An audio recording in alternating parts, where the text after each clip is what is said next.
Hello and welcome back to another contextualized reading for the Center of Critical and Cultural Theory. My name is Dr. Roger K. Green, and I am the founder and initiator of the center.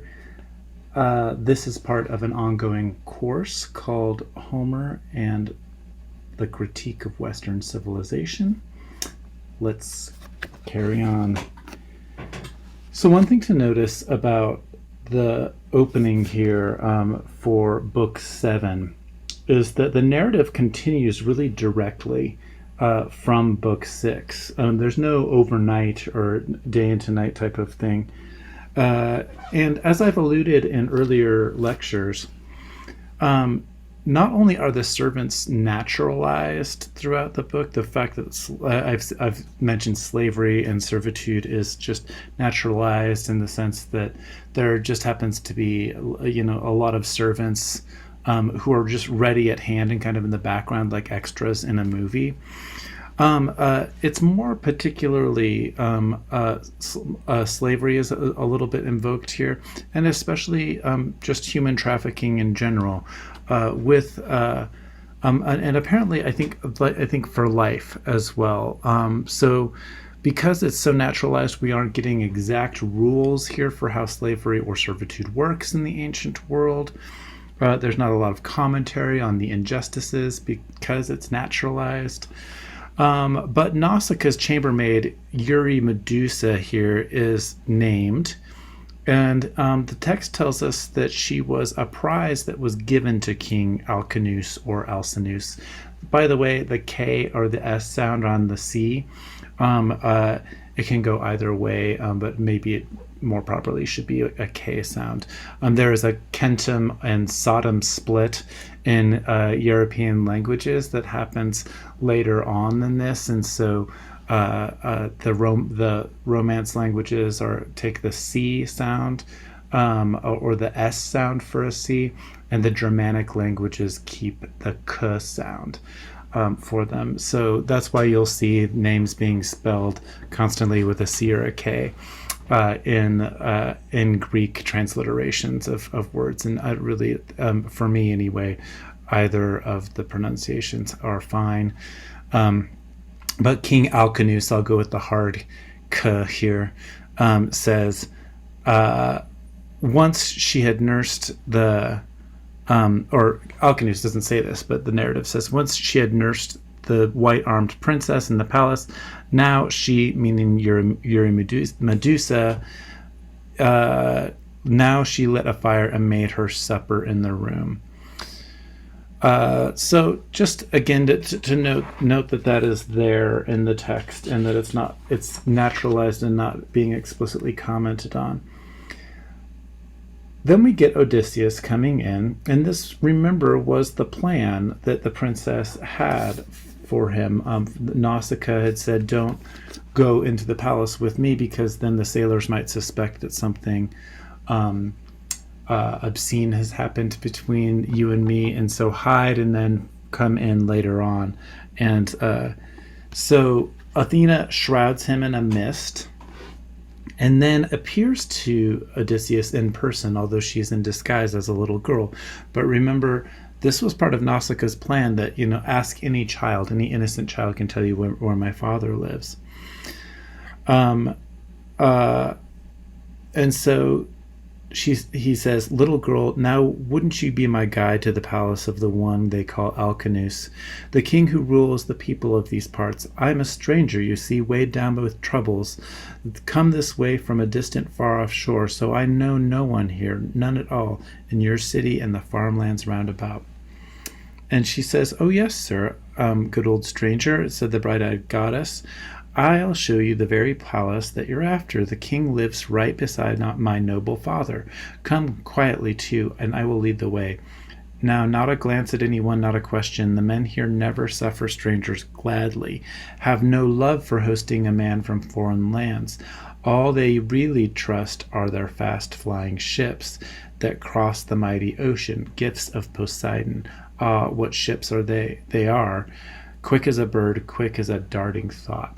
Now, what's important here, I think, again, is that the Phaeacians and their love for sailing is akin to their love and their affiliation with Poseidon. And we know that Poseidon is angry at Odysseus. And so the people around are being kept ignorant of Odysseus's arrival because they might not be happy to see someone like him. And so she pours the enchanting mist around him all the way until he gets into the palace. And then he does exactly what Nausicaa has told him to do, and he clasps his arms around the queen, Nausicaa's mother. And so, again, here we get all sorts of plays on this notion of Xenia, the stranger coming in, not necessarily revealing themselves. And we get a backstory here, though, on Arete. And so Arete's name in Greek means excellence or the full realization of potential. It's like playing your best game when you're playing a sport. And so there's a little bit of, a personification perhaps going on with the concept and the queen being the same thing. And that hints at the very dreamlike state that Odysseus seems to be in here, that we're in and out of mists, we're at the edge of the earth. Is this a real place exactly, is what seems to be conjured here. Now Athena says to Odysseus, "Be bold, go inside, nothing to fear, and every venture of the bold man comes off first, even the wanderer bound from distant shores. The queen is the first you'll light on in these halls. Arete she is called, and earns the name. And she answers all our prayers. She comes, in fact, from the same stock that bred our king Alcinous."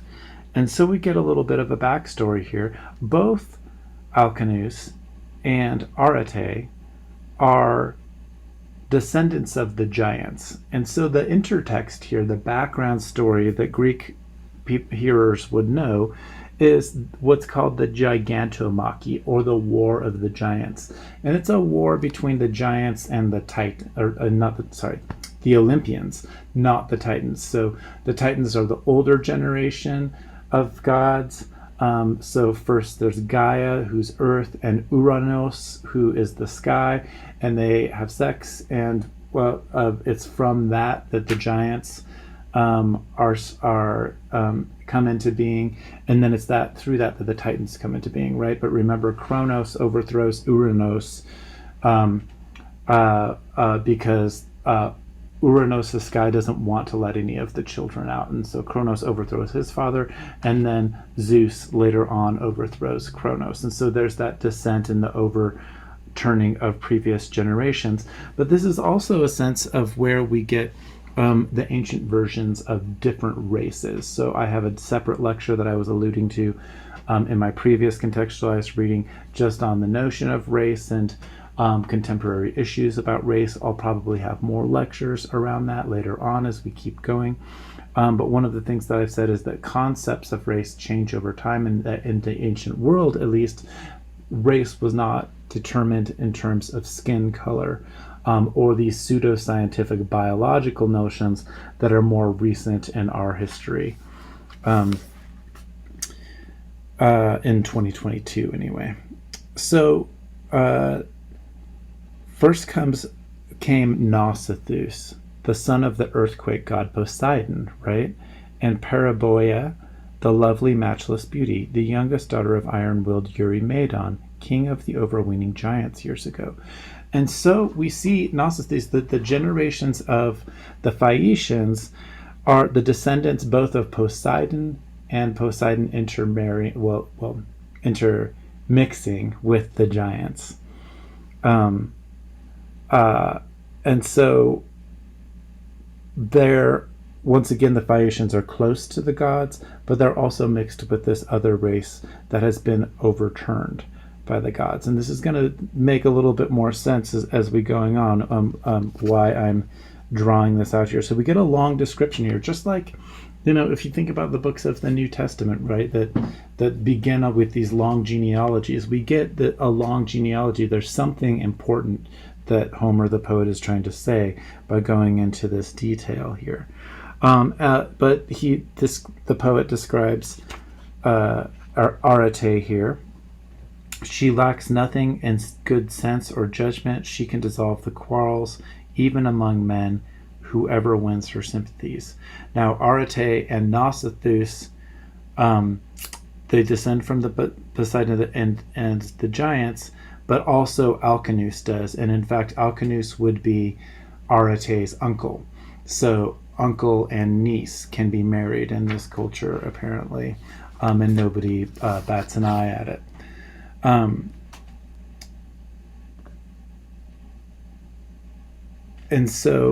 And with that, the vow, so Athena has been describing to Odysseus what to do. And with that vow, the bright-eyed goddess sped away over the barren sea, leaving welcome Scheria far behind, and reaching Marathon and the spacious streets of Athens, entered Erechtheus' sturdy halls, Athena's stronghold. So I think that's another thing that we see, that Pallas Athena was here in the Phaeacian lands, and then she goes, but we know where she goes back to. She goes back to Athens, and of course the name tells us that Athena, she's associated with Athens too. So we get a long description then of the palace. And if we think about Aristotle really quickly, in his rhetoric, Aristotle describes 4 rhetorical modes.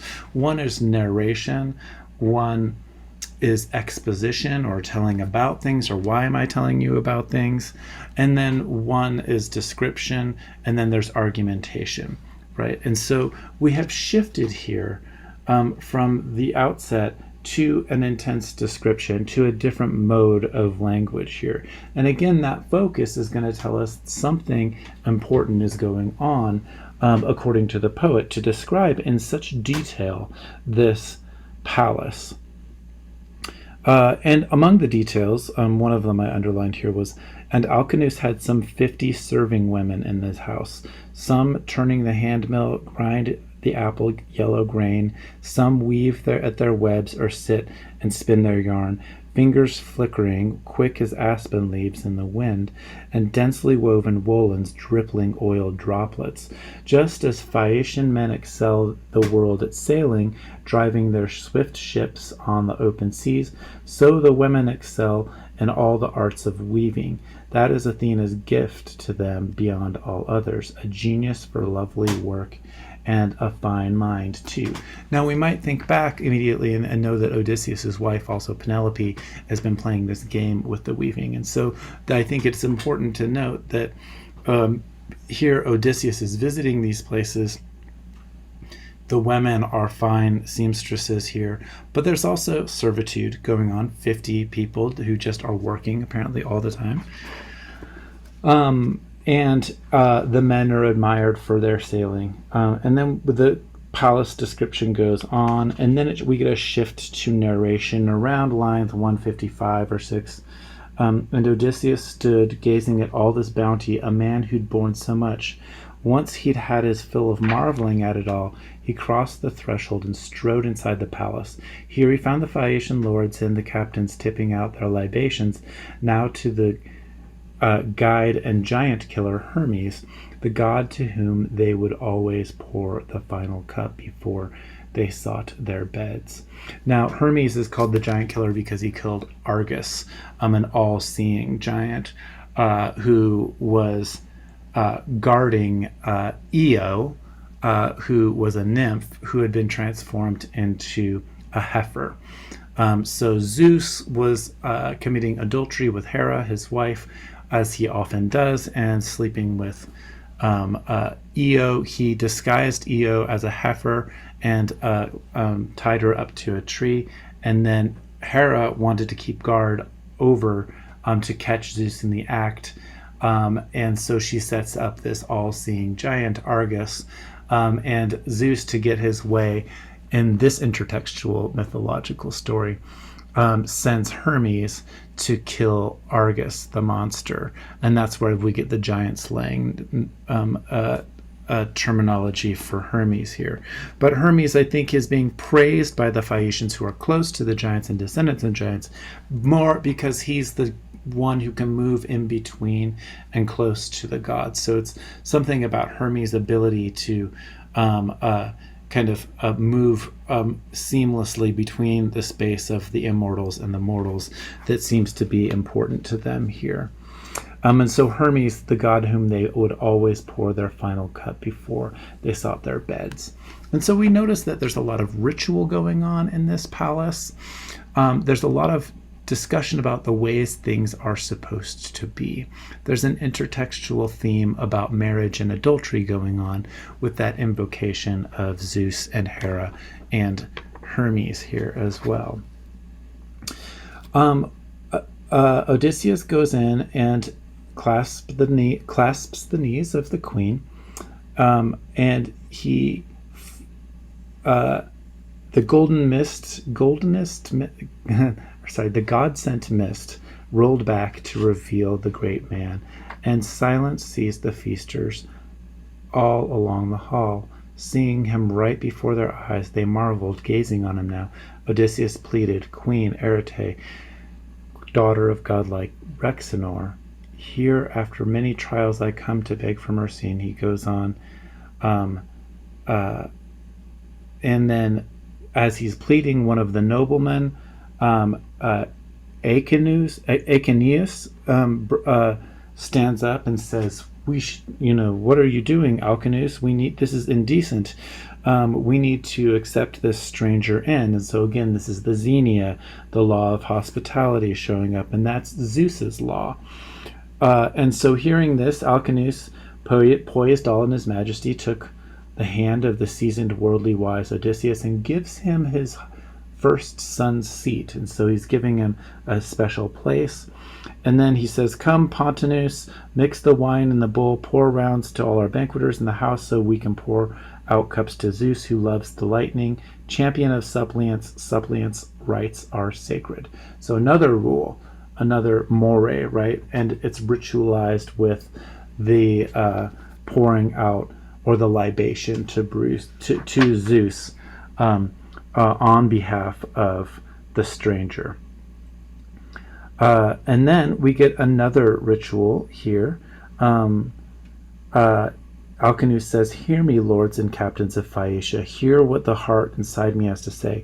Now our feast finished, home you go to sleep, but at dawn we call the elders to full assembly, our host, our guest in the palace, sacrifice to the gods, and then we turn our minds to his passage home.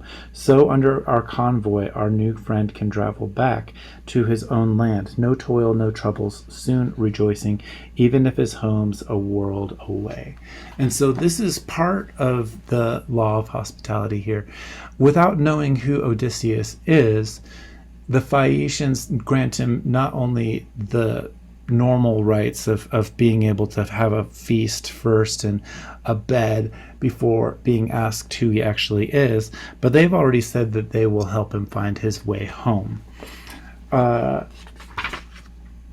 Then we get this play on an ongoing play on recognition, right?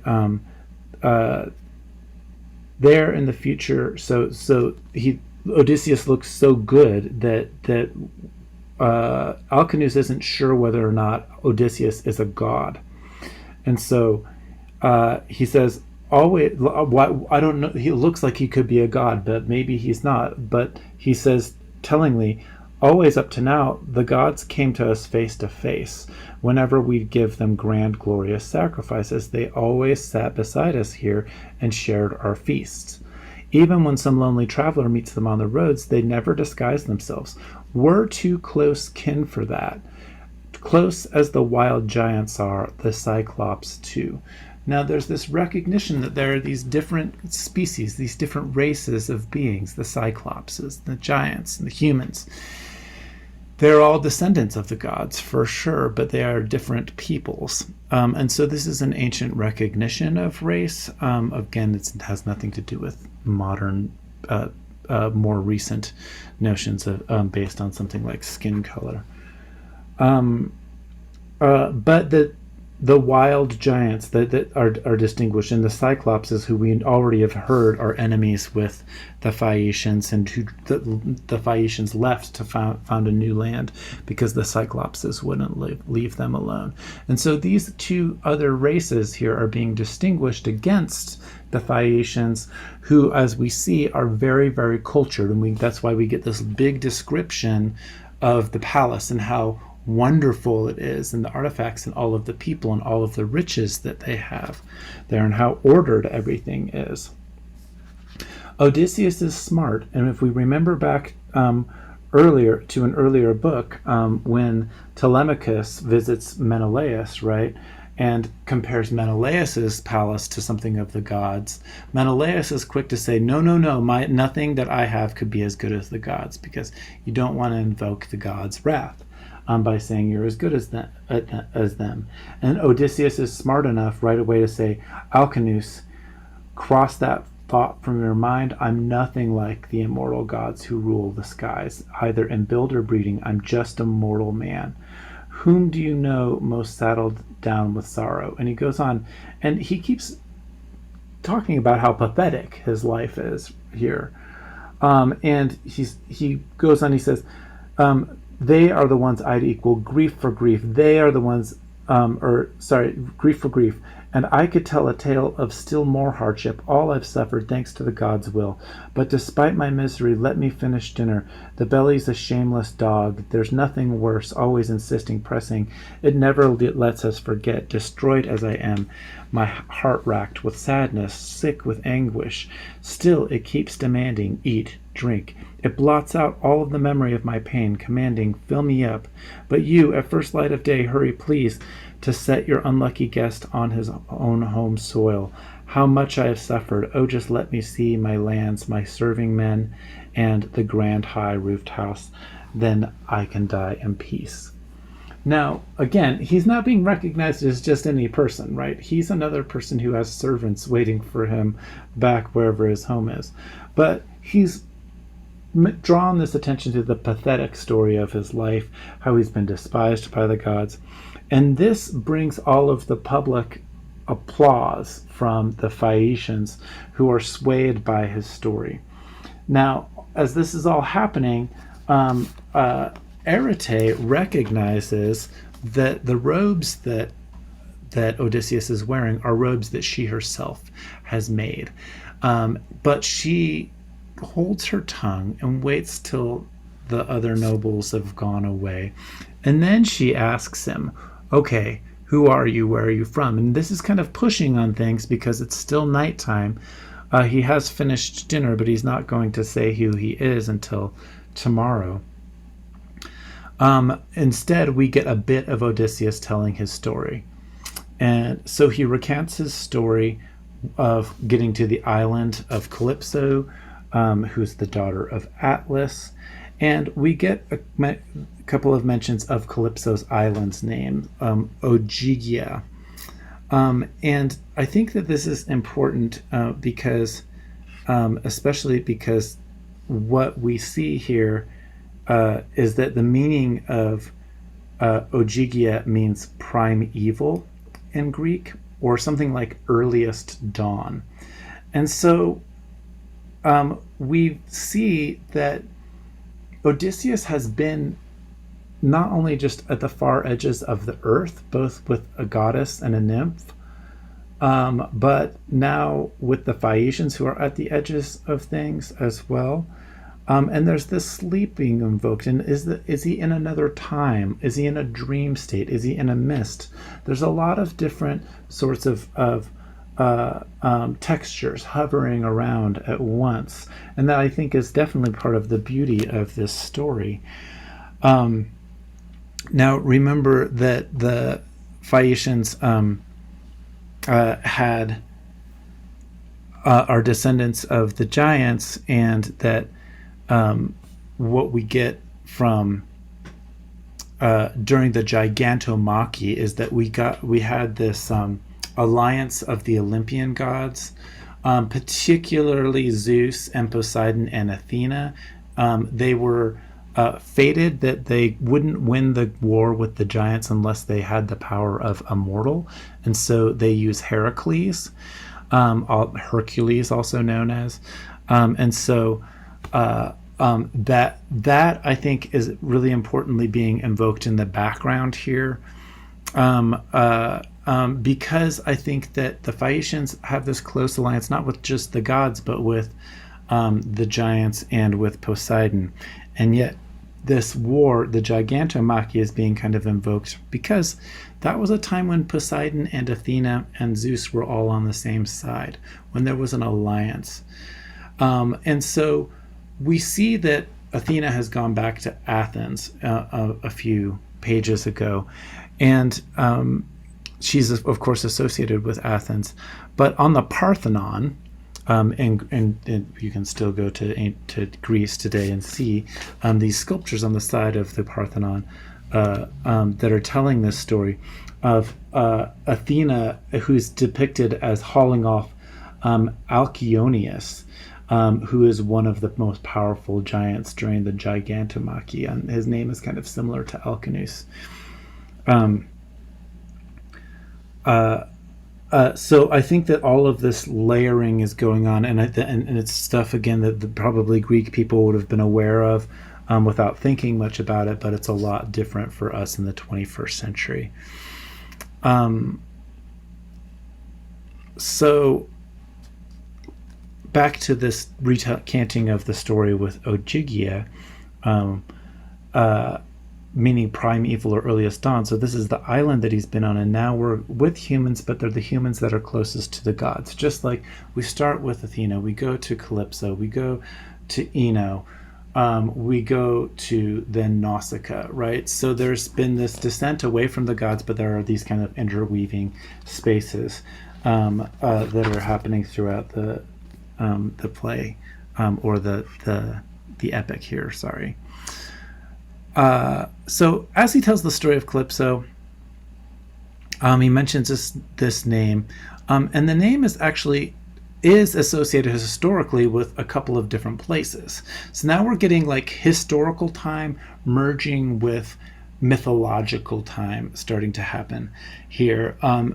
In history, Ogygia is associated with a few actual places in ancient Greece, but both in Boeotia, or the city of Thebes, which is north of Attica, and then Attica, which houses Athens, right? So I think what is happening here as Odysseus is telling his story about Calypso and her island, where he was from, and is in the backdrop of that is the rivalry not between the giants and the Olympians, but between the Attic Greeks and the Greeks of Boeotia, or the Mycenaeans. And so there seems to be stories of past wars and alliances being made up that are being invoked in the background here. So you want to note that also Odysseus retells his 20-day journey that brings him to the Phaeacian lands. But this is just a micro version of his 20-year voyage home, right? So he's in the Trojan War for 10 years, and then he's captured, and he lives on the island of Ogygia with Calypso for 7 years, and then in the 8th year is when he is able to leave from there, and then in the same way he travels for 17 days on the boat that Calypso helps him make, and then on the 18th day is when the storming happens, and then he goes through this couple of days of storms before arriving on the island. So that parallel is going on in the story here. We get as well in here that Odysseus is going to return with the Phaeacians while he's asleep. And so what does this mean? I'm drawing our attention here to all sorts of dream-like stuff. In mythological studies, we have a couple of different ways of reading myths. And so one is the euhemerist version of a myth, and that is to say that it's the idea that myths actually do revert back, or they if we could trace them all the way back, they actually do trace to real historical sources that then have become legends. They've had all sorts of aspects of the story amplified in various different ways for storytelling over the years. So I think that's one possible way to look back into some of the text here in the Odyssey in Book 7. We might also look in terms of a more modern interpretation, which would be a psychological reading of the text. Now, I'm not going to talk too much about Freud and psychoanalysis and psychological critique in this lecture, but I do have another lecture on the Center for Critical and Cultural Theory that starts delving into that with Freud and Lacan and psychoanalytic literary criticism, so you're welcome to go there. All I will say here is that psychological criticism, when applied to myths, often looks at various characters in a story as being different aspects of one larger self. And that's going to come into play here, especially in this book, because this is a book where we see that Odysseus is emerging as a kind of culture hero. What he's doing is, he's in all of these adventures, is he is encountering people who are barbarians like the Cyclopses, who we will see later on. He's lived among nymphs and goddesses. He's fought the Trojans. And he's been with the Phaeacians. And he's collecting all of this information and bringing it back to his land, to Ithaca, right, to Greece. During this chapter, or this book in particular, we see a lot of his traits showing up. We've seen them already in the past few books, but just to name a few of them here. Odysseus is diplomatic. He's deferential when it's necessary to be so. He knows how to put himself down and praise other people subtly. He's capable of displaying heavy emotions, like weeping all of the time, but he's also generally hides those emotions when public, as when the bard sings in this chapter. He's crafty at building things, whether it's the boat that he builds from Calypso's island, or the Trojan horse, and he is strategic in battle. Ladies seem to like him, whether they are goddesses or nymphs, or whether they're humans.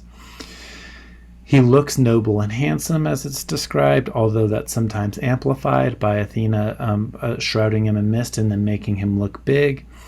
And as we see here, and this is important, is that Odysseus is capable of lying through his teeth. He lies in Book 7 directly to Alcinous, and presents it as his own idea for not returning with Nausicaa. So when he explains that Nausicaa found him and gave him the clothes, Alcinous says, oh, well, the only shameful thing that she did was she didn't bring you back directly herself. And Odysseus, instead of saying, well, actually, Nausicaa had the idea that the sailors might think that something untoward was going on between her and Odysseus. So she told me, Odysseus, to stay back behind and then to come later. This was all her plan. And none of that comes out here. He just says, oh, don't worry yourself too much about your daughter. I thought it might cause embarrassment, so I held back, right? So this just a direct lie. Don't know exactly what it's for. Maybe it's to make himself look good. Maybe it is to sort of save face with and not get Nausicaa in trouble. But I don't know why that would get Nausicaa in trouble. So then Alcinous invokes Zeus and Athena and Apollo. And again, there's that alliance of Olympians that I think is important to note, with this Gigantomachy being in the background, and the Gigantomachy being a time when the Olympians are aligned with each other, including Poseidon, right? That Zeus and Athena and Poseidon, and in this phrase, at least Apollo as well, are being invoked And it's Zeus, of course, who is the supreme god, and he is the god also associated with Xenia and the custom of housing strangers as well. They are invoked, and Alcinous decides the night before, he doesn't know who Odysseus is yet, but decides that he is going to help Odysseus while he sails home. And we also hear is that Odysseus is going to lie in a deep sleep when he goes home. So we just need to question, like, why is that? So the Phaeacians are going to give him this ship, and the Phaeacians are going to sail with him, but as they sail with him, he's going to go into a deep sleep.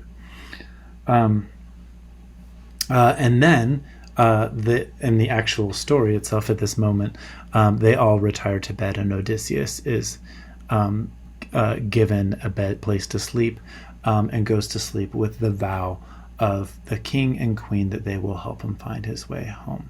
Now, they don't know who he is. I just can't keep stressing why that is so important here, and why this all seems to be part of Odysseus's strategy somewhat, right? Because we know that it's only through Athena and through gods and through his own fate that brings him to the island here. But we see that he's been being wily, that he's been being strategic, that he's very canny with the ways that he speaks his words. He's got away with the ladies, and he is able to put himself down to say seemingly the right thing at the right time, whenever it's necessary. And so they go to sleep, and this is the end of the night, and that will end our contextualized reading for Book 7. Pick up with us again for our contextualized reading in Book 8. Thanks for your attention, and have a great night, or morning, or afternoon, wherever and whenever you happen to be. Thanks for your attention.